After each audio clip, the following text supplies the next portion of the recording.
Hi friends, ప్రతిరోజు Telugu cinema అప్డేట్స్ని మీకు అందిస్తున్న సినిమా కార్యక్రమానికి స్వాగతం. ఈనాటి చిత్ర విశేషాలు. మహేష్ బాబు రాజమౌళి సినిమా నుండి టైటిల్ అప్డేట్. ఎన్టీఆర్ కోసం మరో విలన్. పాఠాలు నేర్పిన వారందరికీ ధన్యవాదాలంటున్న శృతి హాసన్. ఈరోజు చిత్ర విశేషాలను ఇప్పుడు వివరంగా చూద్దాం. మహేష్ బాబు రాజమౌళి సినిమా నుండి title update. Hero Mahesh Babu, దర్శకుడు రాజమౌళి కాంబినేషన్లోని సినిమా అంతర్జాతీయ స్థాయిలో రూపొందనున్న సంగతి తెలిసిందే. దీంతో ఈ సినిమా ప్రతి అప్డేట్ ప్రపంచవ్యాప్తంగా సినీ ప్రేమికులకు ఆసక్తికరంగా అనిపిస్తోంది. తాజాగా ఈ సినిమాకు గోల్డ్ అనే టైటిల్ను మేకర్స్ పరిశీలిస్తున్నారనే టాక్ ఫిలిం నగర్లో బలంగా వినిపిస్తోంది. మహారాజ్ వంటి పేర్లు తెరపైకి వచ్చిన సంగతి తెలిసిందే. లేటెస్ట్గా గోల్డ్ టైటిల్ వినిపిస్తోంది. ఆఫ్రికన్ ఫారెస్ట్ అడ్వెంచరస్ బ్యాక్డ్రాప్లో సాగే ఈ సినిమా ప్రధాన కథాంశం ఓ నిధి వేట అనే వార్త ప్రచారంలోకి వచ్చింది. ఇప్పుడు ఈ సినిమాకు గోల్డ్ అనే టైటిల్ని పరిశీలిస్తున్నారనే వార్త రావడంతో నిధి నేపథ్యం కాబట్టి ఈ టైటిల్నే ఖరారు చేస్తారనే చర్చ జరుగుతోంది. ఇక ఈ సినిమాకు సంబంధించిన స్క్రిప్ట్ వర్క్ను రచయిత విజేంద్ర ప్రసాద్ పూర్తి చేశారని, హైదరాబాద్లో సెట్ వర్క్ జరుగుతోందని, జర్మనీలో కొంత చిత్రీకరణను ప్లాన్ చేశారని తెలుస్తోంది. షూటింగ్ను ఈ ఏడాదిలోనే ప్రారంభించాలనుకుంటున్నారు మేకర్స్. ఎన్టీఆర్ కోసం మరో విలన్. దేవరగా థియేటర్లో సందడి చేయనున్నారు ఎన్టీఆర్. ఆయన కథానాయకుడిగా నటిస్తున్న ఈ పాన్ ఇండియా చిత్రాన్ని కొరటాల శివ తెరకెక్కిస్తున్నారు. ఎన్టీఆర్ ఆర్ట్స్, యువసుధ ఆర్ట్స్ సంస్థలు సంయుక్తంగా నిర్మిస్తున్నాయి. జాన్వీ కపూర్ కథానాయిక. ఈ సినిమా 2 భాగాలుగా విడుదల కానుండగా తొలి భాగం దేవర పార్ట్ 1 పేరుతో సెప్టెంబర్ 27న రానుంది. ఈ తొలి భాగంలో తారక్తో తలపడే ప్రతినాయకుడిగా బాలీవుడ్ స్టార్ సైఫ్ అలీ ఖాన్ నటిస్తున్న సంగతి తెలిసిందే. అయితే ఇప్పుడు ఈ సినిమాకు సంబంధించి మరో ఆసక్తికర వార్త బాలీవుడ్ వర్గాల్లో వినిపిస్తోంది. ఈ చిత్రం క్లైమాక్స్లో మరో విలన్గా బాబీ దేఓల్ కూడా కనిపించనున్నారని సమాచారం.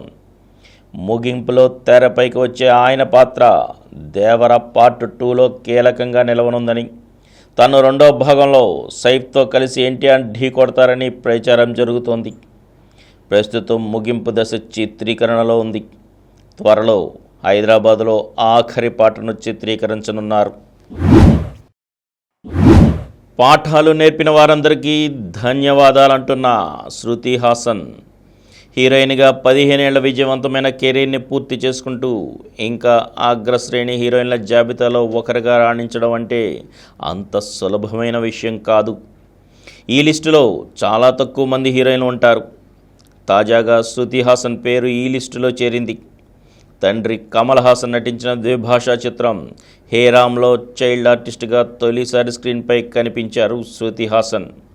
చైల్డ్ ఆర్టిస్ట్గా మరో సినిమా చేయలేదు, కానీ హే రామ్ రిలీజ్ అయిన 9 ఏళ్లకు హిందీ చిత్రం లక్తో 2009లో కెరీర్ను ప్రారంభించారు శృతి.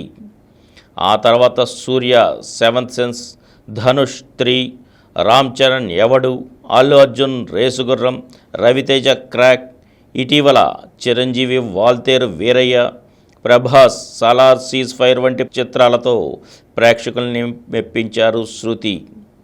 నటిగా, గాయనిగా, సంగీత దర్శకురాలిగా ఇలా మల్టీ టాలెంట్తో దూసుకెళ్తున్నారు శృతి హాసన్.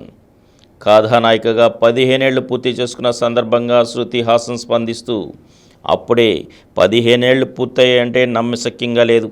నేను పెరిగిన మ్యాజికల్ ఇండస్ట్రీలోనే ఇంతకాలం నేను ఉన్నందుకు చాలా సంతోషంగా ఉంది. నా మిగతా జీవితాన్ని కూడా ఇండస్ట్రీతోనే ముడివేస్తాను. ఇండస్ట్రీలో నాకు అందమైన పాటలు నేర్పిన వారందరికీ ధన్యవాదాలు. అలాగే నన్ను ఆదరించిన ప్రేక్షకులు, నా అభిమానులకు థ్యాంక్స్. వీళ్ళే లేకపోతే నేను ఇలా ఉండేదాన్ని కాదన్నారు. రజనీకాంత్ కూలీ, ప్రభాస్ సలార్, శౌర్యాంగ పర్వం, ఆడివిశేష్, డెకాయిడ్ చిత్రాల్లో నటిస్తున్నారు శృతి హాసన్. మరిన్ని తెలుగు సినిమా అప్డేట్స్తో రేపటి ఎపిసోడ్లో కలుసుకుందాం. అప్పటి వరకు సెలవు. ఈ కార్యక్రమం మీకు ఎంతో నచ్చింది కదా. ఇటువంటి మరిన్ని వీడియోల కోసం అనతి కాలంలోనే 20 కోట్ల వ్యూస్ సాధించిన సమరం ఛానల్ సమర్పించు సమరం సినిమా స్క్రీన్ ఛానల్కు సబ్స్క్రైబ్ చేయండి, లైక్ చేయండి, మీ ఫ్రెండ్స్కి షేర్ చేయండి. అలాగే ప్రక్కనున్న గంట సింబల్ని ప్రెస్ చేయడం మర్చిపోకండి. Please download Samaram Channels app from Google Play Store and watch your favorite channels. Click the bell icon and subscribe to the channels.